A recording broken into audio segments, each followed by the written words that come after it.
Now we're ready to start looking into how we can recycle game objects. One way that we see that we're going to need to destroy an object is to not actually destroy it, we're simply going to shut it down. Now, Unity takes advantage of composition over inheritance. That means it prefers having lots of little scripts that are attached to game objects that add additional functionality.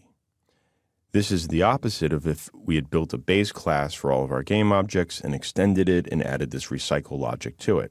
So in order to start building out the foundation for our object pool, we're going to create a simple script that just tells either our utility or the object pool how to shut down and restart a game object.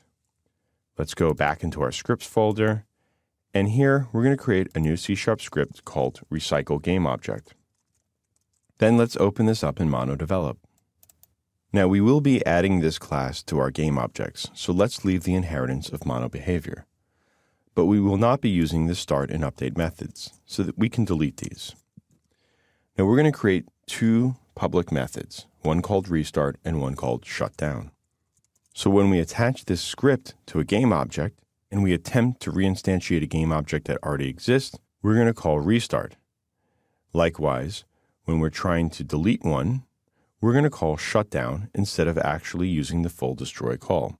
In this case, we're going to need a reference to the game object that it's attached to, and we're going to use a method called setActive. In this case, we're going to pass in true. SetActive allows us to make a game object activated or deactivated, but still have it exist in the hierarchy and in our scene. You just won't see it, and it just won't execute its scripts. Let's copy this line of code and paste it into our shutdown and set this to false. Now, we'll save our script and go back into Unity for a minute. Let's go into our prefab and select our obstacle. Down here, we're going to scroll to the very bottom and add a new component, and we're going to use our recycle game object. Now, just by adding it doesn't mean that the recycle game object is going to work. We're going to need another class to know when to actually test if, one, the object can be recycled, and two, to actually recycle it.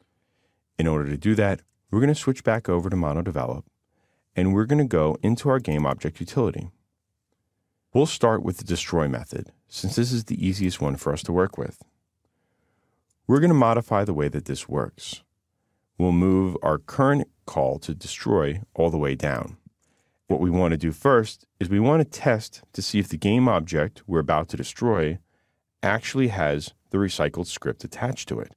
If it does, we're going to call shutdown. If not, we'll just simply destroy it. Let's get started. We're going to need a variable that'll store the recycled game object script, assuming the game object being passed in has it. We'll look at the game object that's being passed in, and we're going to attempt to get the component of the recycled game object off of it.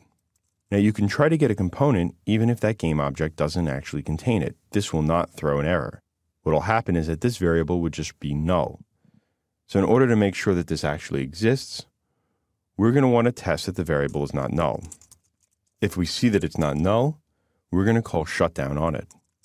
Now, if we see that it is null, we're going to go and destroy it just like we were trying to destroy it before. Here, we'll just wrap this in an else statement. Now let's save this script, go back into Unity, and I'll show you how this works. We'll run the game, and our object will get created. But as it goes off screen, let's take a look at the hierarchy. You'll see now that each of the instances are being grayed out. This means that they still exist in the scene, but they're no longer active.